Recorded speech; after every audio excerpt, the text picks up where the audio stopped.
Hello, everyone. Welcome back from the long break. I hope it was good and you had yourself some libation, tea, or something of that order. Uh, it's my pleasure to introduce Miriam Eric, co-founder of Titan ML, where she is building seamless and secure infrastructure for enterprise LLM deployment. With a background in theoretical physics and philosophy from Oxford, Miriam is passionate about the practical and ethical adoption of AI in enterprise. She's also a Forbes 30 Under 30 honoree and TEDx speaker. Her talk is titled Navigating of LLM Deployment, Tips, Tricks, and Techniques. I will welcome her to the stage. Over to you, Miriam. Thank you so much, Sri. Hiya, I'm Miriam, as I said, co-founder and CEO of Titan ML. And I'm going to give a talk that I've actually given a bunch of times before. So I think I first gave this talk in QCon in London in April of last year. And fortunately, or unfortunately, the space of LLM deployments seem to be changing so rapidly that I can just keep reusing the exact same talk and structure format and just change my tips and tricks every single time I do it.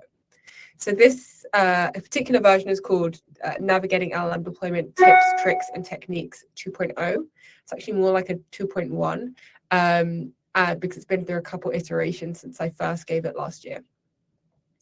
So another way to think about what this talk is how to deploy LLMs if you don't work at Meta, Facebook, OpenAI, or Google. If you're deploying LLMs for your enterprise usage, within a particular organization, and the job of your organization is not to deploy LLMs, this is kind of the talk for you. So how to deploy LLMs if you are anyone other than these companies. What you'll get out of this session, so I'm hoping you'll get three things out of this session. So the first thing is to be able to have the framework to understand when deploying models is right for you, for when self-hosting is right for you, because it's not always the case. The second thing I'd like you to get out of this is to understand the difference between the kinds of deployments you do and the kinds of deployments that you'll do in an AI lab and the opportunities that come from that difference. And then finally, I'll be giving a whole bunch of best practices for self-hosted AI deployments in corporate and enterprise settings. So if you've decided self-hosting is right for you, what are a non-exhaustive list of best practices that you might want to do along that way? But before I start, hi, I'm Miriam. I've got my QR code for my LinkedIn on screen. So if it's of interest, feel free to connect with me on LinkedIn. About what we do at Titan ML, we build infrastructure for efficient and scalable LLM deployment and serving. We specialize mainly in clients who have on-premise or VPC AI requirements, and our expertise in terms of our team and our research is in how to self-host language models and how to inference deep learning models really efficiently. So we've been thinking about this for a while. If you are self-hosting within your org, I'm always happy to chat and talk through the ways that you're thinking about setting up that infrastructure. So feel free to connect and shoot me a note. So let's get back to the session. So I guess we'll start with understanding when self-hosting is right for you, because it's not always apparent that it is or isn't the best choice.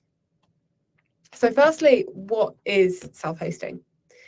So self-hosting is, I think, best compared to API hosting, which is the way that people are most familiar with interacting with AI models. So if you're using something like OpenAI to interact with your LLMs, or maybe you're using Anthropic, you're essentially using this kind of API hosted method. And in this method, you have a model. So, in this case, it's my little orange box, and I have a GPU. And this model and GPU belongs to the person who's providing this model. So in this case, OpenAI or Anthropic. And all of this runs in their particular environment. They expose an API to interact with that model, and I then build an application on top of that, in my own environment. So I have a third party owning the model and hosting the model, and I just interact with that. Now, self-hosting is when I bring in the model and the GPU in-house. Either I bring it in-house in terms of I have genuine on-prem infrastructure, or I bring it in-house in that it sits on, an instance I have in my VPC or cloud account. And I have a model that I control and that I own, typically an open source model, probably. I deploy it in my own infrastructure, and the applications that I build with that send data only internally, only to that model. So that's what self-hosting is. The question you might then ask is, why would I ever want to self-host? And broadly, there's 3 reasons. So the first reason is that when you're at scale, it's significantly cheaper. So obviously OpenAI make margin and they charge per token, which means when I'm at very small scale, it can be a very, very cost efficient thing to do. But when I get to a decent amount of scale, the kind of scale where I'm utilizing my GPUs well, it's actually much, much cheaper to be self-hosting that infrastructure yourself. The second reason you'd want to self-host, and we're seeing this more and more actually, is that you can get much improved performance. So we're lucky enough nowadays, this wasn't the case, for example, 2 years ago, that there are open source models that easily rival what's available through kind of commercial alternatives, things like the Llama 3 series, things like DeepSeek, and many, many others. And they're all available open source. Now, what I can do is, because I know what my end workload is going to be, I can specialize those models and train those models and fine tune them even further to be really, really good for the kinds of things that I want them to be good at. So if I'm trying to get the best and optimal performance, typically self-hosting a specialized or customized open source model is the best way to do that. I've got some on this slide, you can see I've got some like benchmarks and screenshots from a while ago. I think still talking about GPT-4, but the point really still holds now. And the final kind of common reason why you might want to self-host is for privacy and security reasons. And this is typically the most common reason why people self-host. So let's say I am a healthcare institution and I have HIPAA regulations that I need to abide by.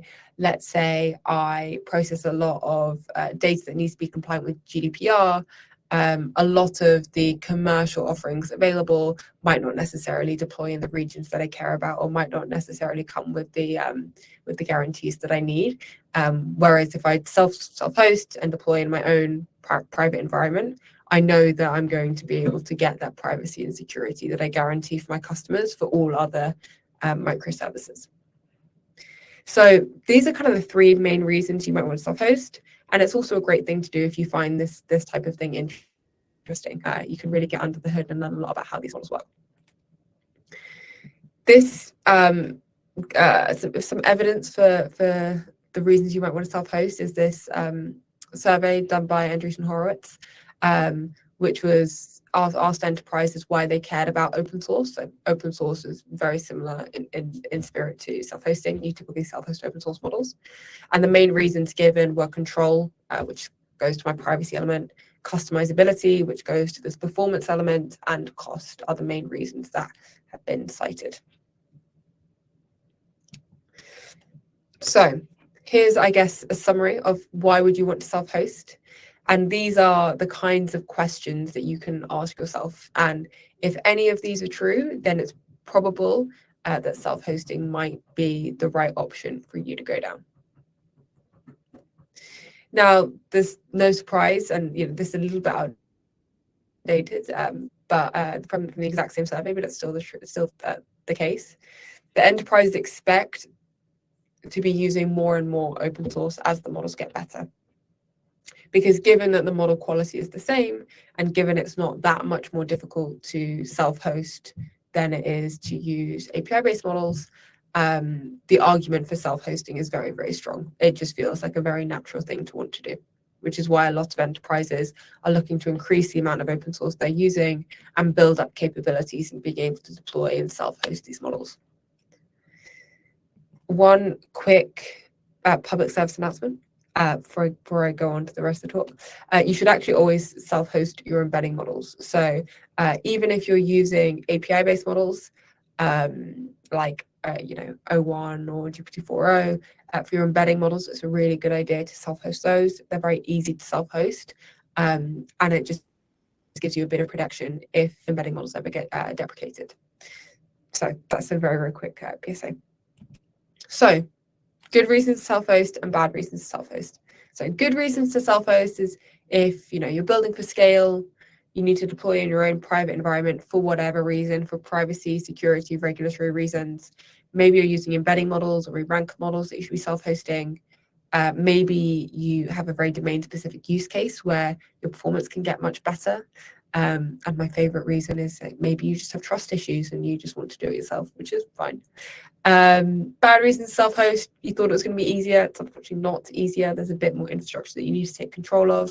And also, someone told you it was cool. Like, there are a lot of medium blogs going around being like how cool self-hosting is. I think it is cool, but that's a bad reason to self-host. So that is evaluating when self-hosting is right for you. If anything on the left is true for you, then you should probably be self-hosting. Now, at the beginning, I said that your deployments, this is a talk for people that don't work at Meta and OpenAI, etc. And this is a talk for people, everyone else that wants to self-host. And so when we're self-hosting these models, we have very different requirements to if I'm interacting with the OpenAI, if I'm interacting with the OpenAI API. And the kinds of loads that I'm getting and the kinds of workloads that I'm having to serve are very, very different. And that means that we really need to understand that in order to figure out how we go about building and serving these.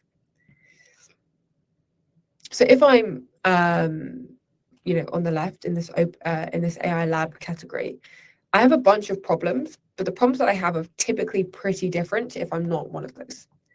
So maybe I have a bunch of the latest generation, so a bunch of H100s or B100s. I have a lot of cache, like I've got a lot of infrastructure. Typically, I'm more likely to be compute bound than memory bound. I have very little information about the workload that it's actually going to be used for. So, for example, if I'm OpenAI, you can send any workload in through my API. I don't know if it's going to be short context or short prompt long response, or long prompt short response, or structured generation, or anything like that. I can literally put in anything into there. I can have essentially any workload go in. And so I need to, when I build my serving, if I'm at one of these big AI labs, I need to build my infrastructure so that it can serve kind of these multitudes of workloads in a really efficient way. That's not the case when you're doing yourself. Also, if I'm at one of these big AI labs, I'm able to optimize for just one or two models. So if I'm OpenAI and I'm serving, let's say, a couple different architectures, I'm able to really, really highly optimize for those kinds of architectures in a way that just you're not able to do if you're self-hosting as a corporate or an enterprise. If I'm a corporate or enterprise, I might be deploying llamas one day and DeepSeek the next day, and then someone at some point wants me to deploy Mistral, and I just have very, very different kinds of requirements that I'm trying to optimize for. So on the left, you can see the kinds of things that these big AI labs are optimizing for. Whereas if you're a corporate or an enterprise, you're optimizing for very different things. So I'm probably working with cheaper, more legacy GPUs. I'm probably not working with a bunch of A100s, and maybe working with A10s. I'm more likely to be memory bound in my profile. I have a lot of information about my workload, which is something I'll come on to later that we can use to our advantage.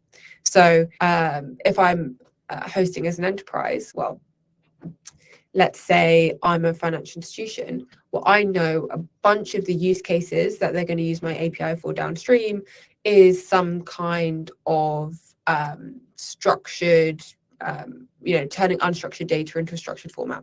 Maybe that's the workload that I know a bunch of my use cases are going to be using, and therefore I can optimize my serving based on that. So that's like a bunch of information that we have that you don't have if you're just offering the OpenAI API.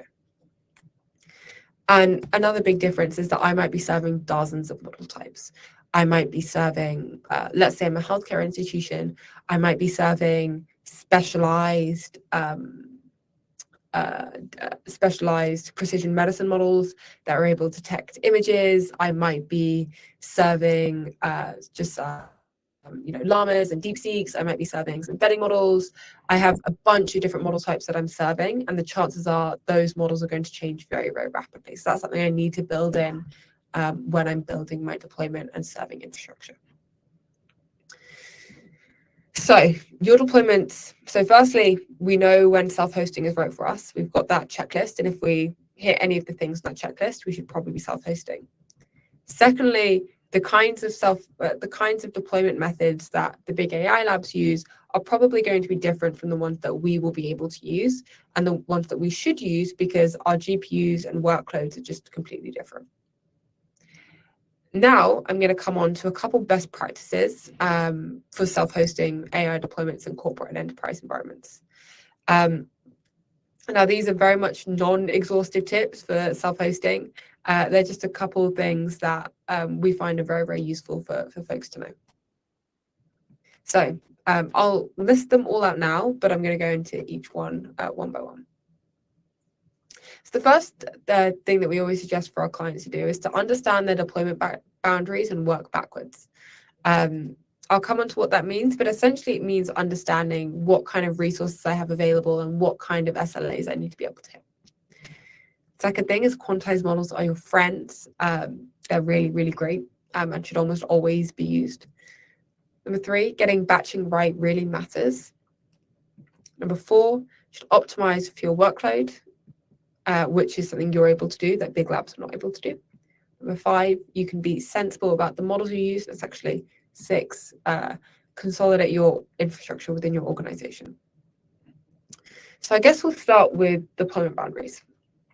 So assuming you don't have unlimited compute, which is probably the case given NVIDIA's stock price, you should have a think about your deployment boundaries before you put your models into production, or even before you decide what models you should be using. So what that means is you should be looking at things like what hardware you have available, especially if you're running on-prem. You should be having a look at things like what is the target latency that I want to be achieving. And thirdly, like understand things like what kind of load am I going to be expecting? Am I going to be expecting 1 concurrent user or 1,000 concurrent users? And if you can formulate the kind of sentence that's like, ideally, I would like to deploy on an instance cheaper than X and would like to be able to serve, Y concurrent users with latency of less than Z or throughput of Z, then that's a really, really good place to be in. Because what I can do when I understand those kinds of deployment boundaries is I can work backwards to figure out the kinds of models that I can even be looking at in the first place, which means we can avoid the trap of coming up with an application that requires a model which is far, far bigger than we'll ever be able to deploy within our deployment boundaries. So understanding that first can be very, very helpful. The second tip that I'm going to give is that you should always use quantized models, or you should almost always use quantized models. So this is a paper from a couple of years ago, maybe 2022, 2023. Oh no, Feb 2023. By Tim Detmers, who was the author of Bits and Bytes, and Luke Sesselmoyer. And this paper is called The Case for 4-Bit Precision. And essentially, what the paper argues is that given I have a fixed resource, the quantized model is almost always better than a model of natively that size, a full precision model of that size. So this is using the OPT models, but the point still holds. And I'll walk through what the graph is showing. So on the y-axis, you can see kind of some proxy for accuracy. And on the x-axis, you can see the model bits or the model resources required. And the red line here is the 16-bit precision version of the model. Now, then I want you to compare the red line here and the orange line. So the orange line in this case is the 4-bit precision version of the model. Now, at a given bit size, so if I, let's say, go here, you can see that on pretty much every single line point on the curve, the 4-bit precision version of the model has a significantly higher accuracy than the full 16-bit, which is like really, really interesting and not necessarily intuitive. But what it kind of tells you is that models, when they're compressed down using quantization, especially using, more modern forms of quantization techniques, retain a bunch of accuracy, and retain way more accuracy than if I was to use a model of natively that size. Neuromagic did some more recent research. So I think this came out at the end of 2024, which shows how the kinds of accuracy loss that you get when you're quantizing a model. So on the y-axis, you can see the accuracy recovery. So essentially, 100% means it maintains all the accuracy, and then lower it is, the more accuracy it lost. And then on the x-axis, you can see the different model sizes that they tested. So I think this was for a llama. Yeah, a llama 3.1 instruct, quantized to FP8. And then the different colors are the different benchmarks that they were looking at. And you can see that actually very, very little accuracy was lost when they did that quantization. But the accuracy of, for example, a 4 or 5 billion is significantly higher than a 70 billion. But it's actually not losing a huge amount of that accuracy. And that happens across the board for all of those sizes. And you can take that further. So in this case, it's saying how much accuracy does it lose relative to itself. But on these graphs, in the same paper by Neuromagic, you can look at the accuracy versus the model sizes. So I can see, for example, that when I'm comparing the different model sizes, when quantized down to like a similar size and 4-bit precision, I retain a lot of that accuracy. So it always really makes sense to be using those quantized models. So I can walk through that exactly. So the gray line here, the gray bars here is BF16, and then I can see different quantized variants, and actually the accuracy doesn't change a huge amount when I'm quantizing, especially with these modern quantization techniques. So quantization is pretty much always a really, really good thing you should do. The behavior does change, so you do need to treat it as if you're treating a different model, but definitely consider them when you're considering which models you should be deploying. So when I said earlier that you should start with the infrastructure and work backwards, that really applies to, thinking about when you should use quantized models. If, for example, I've done my work from my infrastructure and pick my requirements and work backwards, I might know that I need to deploy on like an L4S, for example, or whatever. I can then think, okay, what are all the models that will fit on that kind of infrastructure with the kind of requirements that I need? And I could say something like, yes, a Llama 13 billion will fit. This is quite old. So I think this example was from the beginning of 2024. So obviously there are much better models now than these. So I would not recommend using a Mixtral, for example. But the point still stands that I can look at a Llama 13B, which would fit. I can look at a Mixtral, which performs much better than a Llama 13B. That won't fit, but a quantized version will. So I'll probably should be testing that quantized version. Cool. So what I've gone through so far is that you should start with your deployment boundaries and go backwards, and that you should use quantized models pretty much all the time.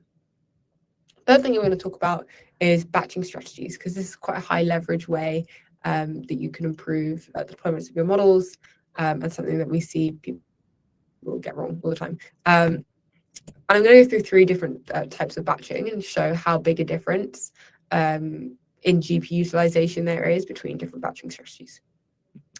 So standard deployment, I might do no batching. So I process my requests in parallel, and I kind of get, I process my requests without any batching at all, and I can get some really, really poor GPU utilization. Because obviously GPUs are really excellent at processing things in parallel, and I'm just kind of not using that functionality.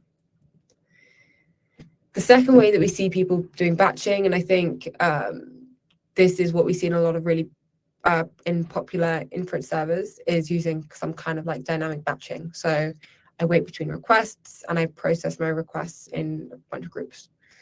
And then I run the inference either when, a set batch size is achieved or after a set period of time. And what I end up with is this kind of really spiky GPU utilization, which is not ideal because my GPUs are really, really expensive. So what we recommend, so this is like an instant tip, if you're doing deployments in production, you should use some form of continuous batching. So this is a state-of-the-art batching technique designed for generative models, and essentially it allows incoming requests to interrupt longer in-flight requests in order to keep that GPU utilization really, really high. So the batching happens almost at the token level rather than at the request level. And there's a slight hit for per token latency, but almost always it's massively worth it for the throughput improvement and the GPU utilization improvement I'm able to get. So getting things like batching right can make a really, really big difference in terms of the GPU utilization that I can get when I'm deploying my models. So I have this, so my fourth tip that I would give is something kind of ethereal-ish called workload optimization. So when I talked earlier about how your deployments are different in almost always to a deployment of like an OpenAI model, how OpenAI would deploy their models, a lot of the reason why it's different is because you know something that they don't, and you know what your workload looks like, which means you can do a bunch of optimizations and utilize a bunch of optimizations that it just wouldn't really make sense to do if I was at a big, a big AI lab. So one example of this is prefix caching. So this essentially allows you to speed up the prefill of really long LLM inputs.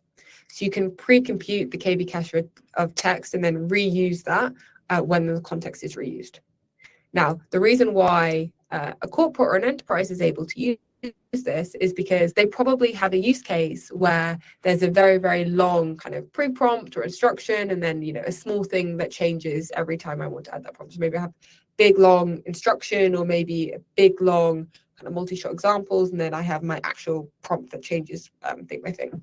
So I'm able to pre-compute all of that long prompt and then just compute on the fly the remaining bits.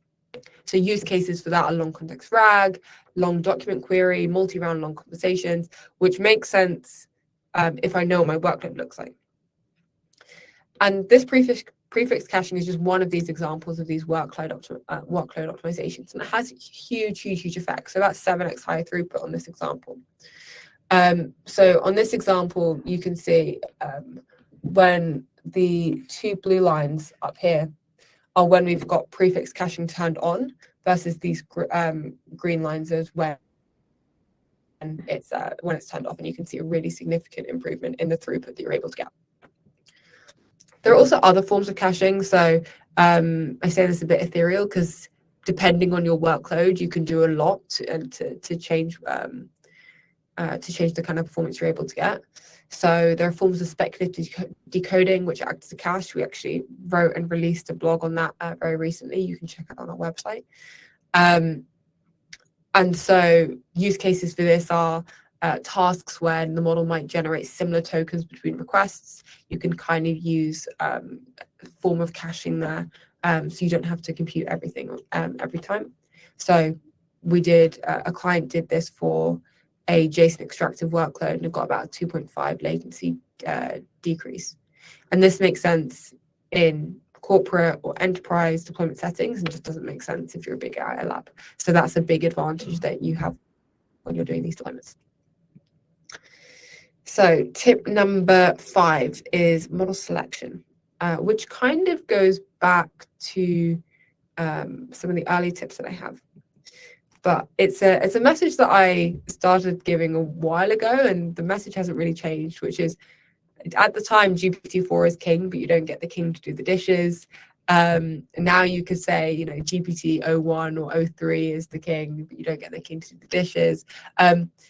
Essentially, the message that I'm trying to get across here is just because a model is the newest and shiniest and best and most cool, like the huge DeepSeek models, does not mean that it needs to do every single part of your task. The probability is for most enterprise use cases, the problem can be solved with much smaller models that are cheaper and easier to deploy and more manageable, or a series of these small models, or maybe a couple small models and one big model just for when things get hard. So when you can, you should use small models for a whole bunch of reasons, and just use these really, really big, powerful models when you really, really need to. Another thing, which is along the same vein, which we're excited by, and we've been excited by for a couple years, but I think is really coming into fruition, is using results of big models to do fine-tuning of smaller models. So an example of that is, let's say I wanted to use one of the really big DeepSeek models to create kind of training data and sample data. I can use that data to fine-tune some smaller models to perform just as well as those big DeepSeek models. And then I make my deployment challenges much, much, much easier. So this kind of, if there's actually one thing you can take home, it's this. It's just make sure you're using the right tools for the right use cases, and you can't, you aren't trying to crack open a walnut with a sledgehammer. The final thing that I want to talk about, the final tip that I want to talk about is infrastructure consolidation.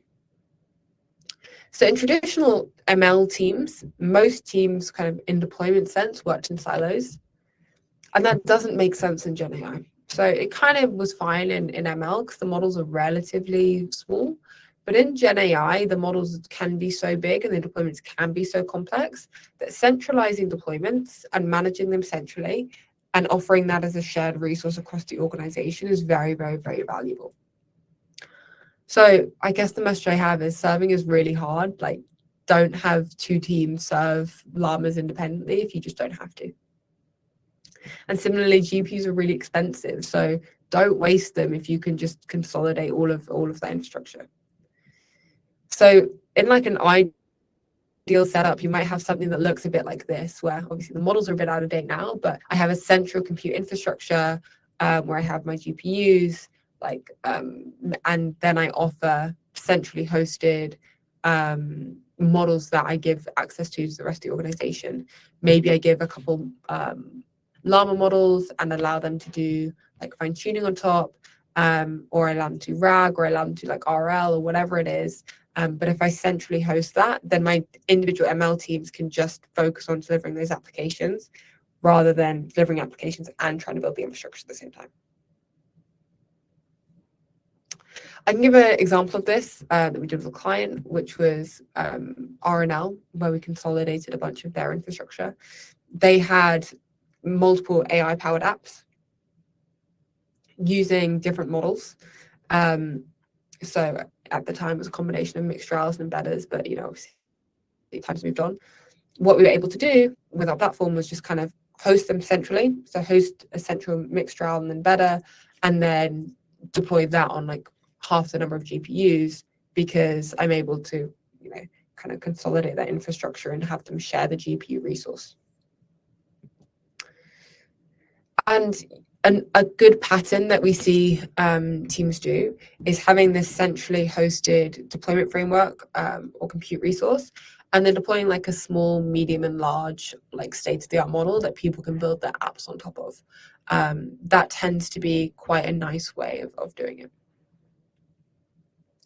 So my actually 6 non-exhaustive tips for self-hosting. Know your deployment boundaries and work backwards. Quantized models are great. They are definitely your friends. Getting batching right really, really matters. Optimize for your workload, because you can get very, very big outsized gains there. Be sensible about the models you use, and consolidate infrastructure where you can within your organization. So what I've gone through today is I've talked about a framework that you can use to evaluate when self-hosting and deploying models is actually right for you. Understand that you have a very different deployment requirements than they have at big OpenAI, big labs like OpenAI, etc. And you have a bunch more information to do with your workload that they just don't have. And you have different requirements, like you need to deploy more models than they will have to deploy. So you can use, therefore, different techniques. And number 3, I've talked about some best practices for self-hosted deployments in these corporate and enterprise settings, but they're by no means exhaustive. but it's just a couple of things that I think might be useful.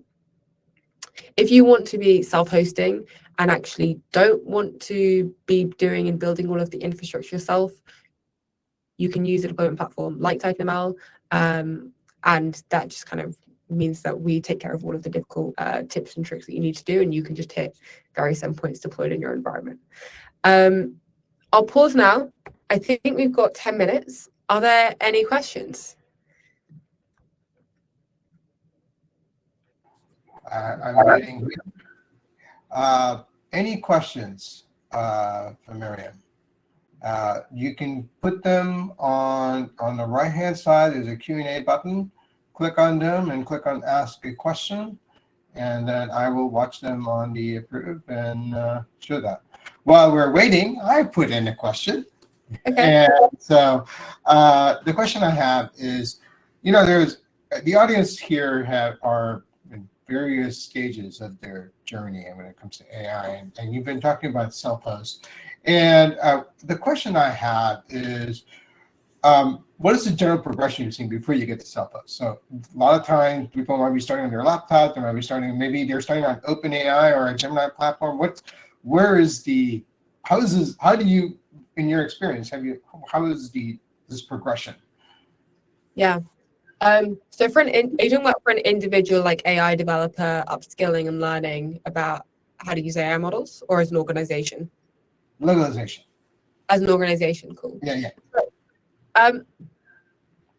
Self-hosting can come surprisingly early for organizations. And the reason why is sometimes they just have like bottlenecks that mean they can never access things like Gemini or OpenAI.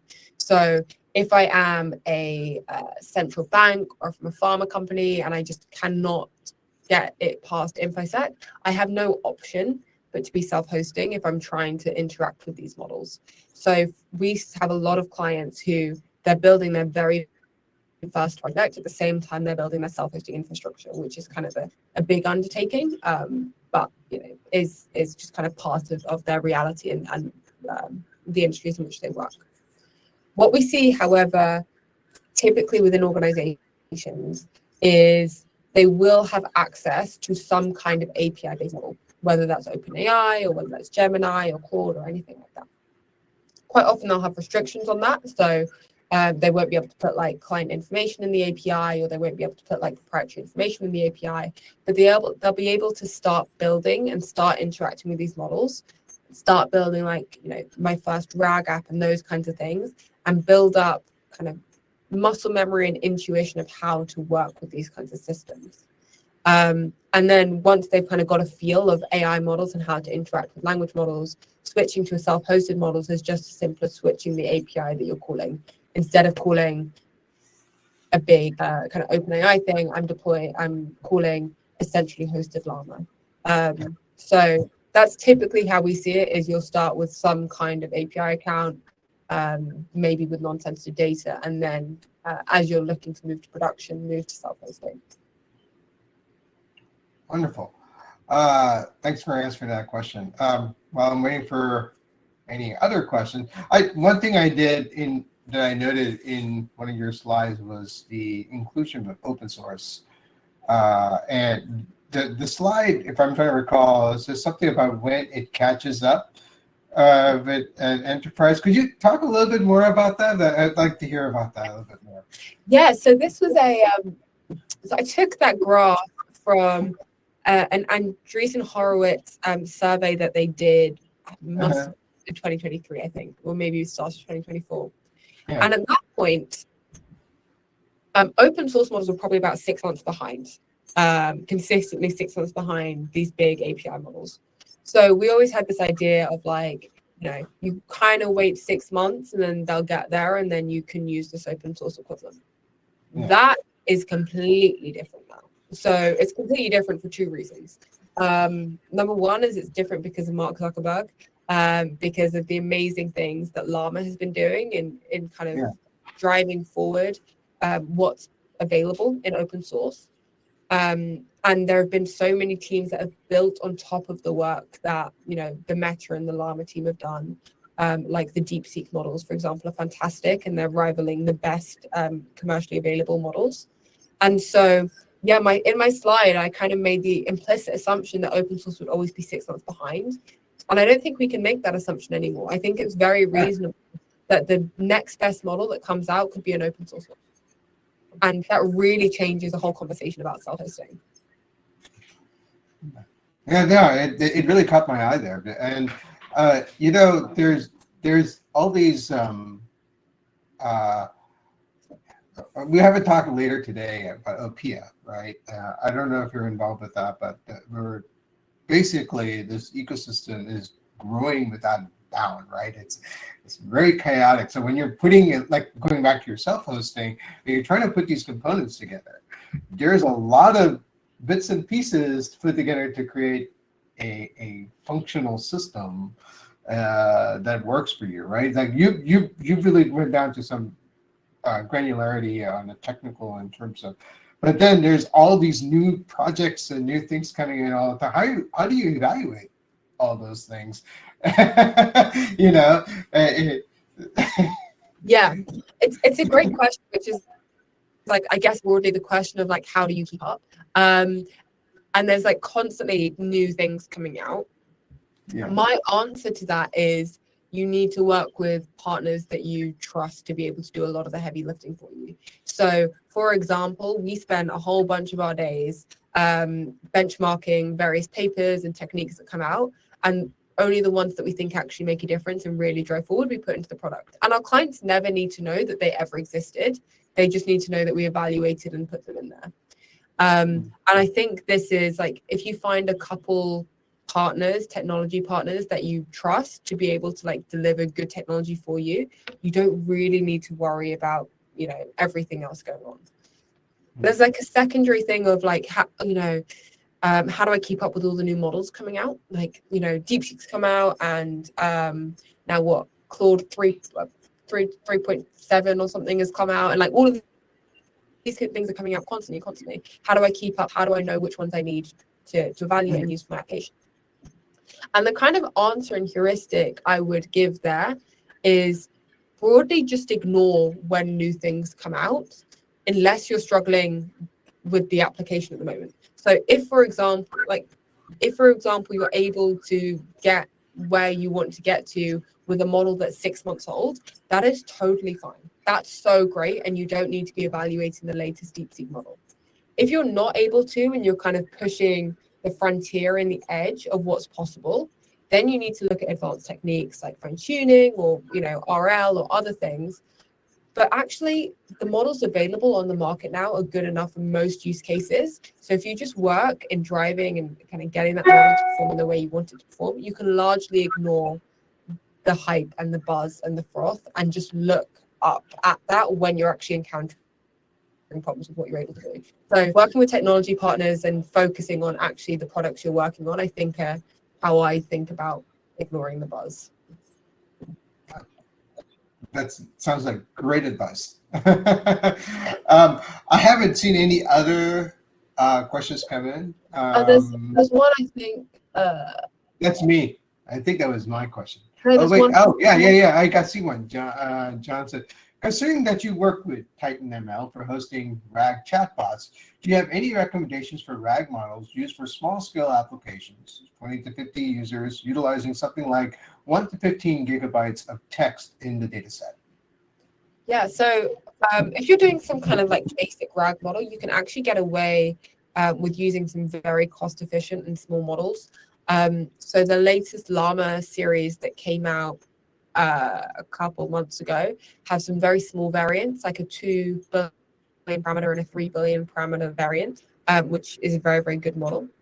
On the retrieval side, I think Hugging Face has a leaderboard for the best retrieval models. I would just try a couple of them, try an embedder and a re-ranker, and then hook it up to the language model of your choice. But as I said, you know, there's some really, really good, very small models.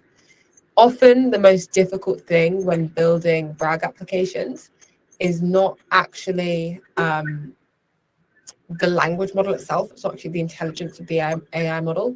Typically, the hardest part is the document processing part. So like making your document machine readable, let's say if it's something that has a bunch of images and graphs in it is often a challenge. And then getting that retrieval step right. So if you are able to kind of get your retrieval model to pull out the right piece of text, even very, very small, very cost efficient models that you can even run on CPU are able to do a really, really good job. I hope that helps. All right. We are actually at time for our Q&A. So I appreciate everyone who asked a question. And I want to thank you, Miriam, for your talk. I'm sorry, I'm suddenly getting tongue-tied for some reason. But thank you so much for coming on stage and sharing your knowledge with us. We really appreciate it. And for our audience, our next session will start in 5 minutes, where Susan will introduce Coleman Hooper from Berkeley, with their talk titled Efficient Large Language Model Inference with Squeezed LLM and KV Quant. And we'll see you there in 5 minutes. And Mary, thank you again. And hopefully we'll see you soon in a future DevSummit. Yeah, thank you. All right. Have a great evening.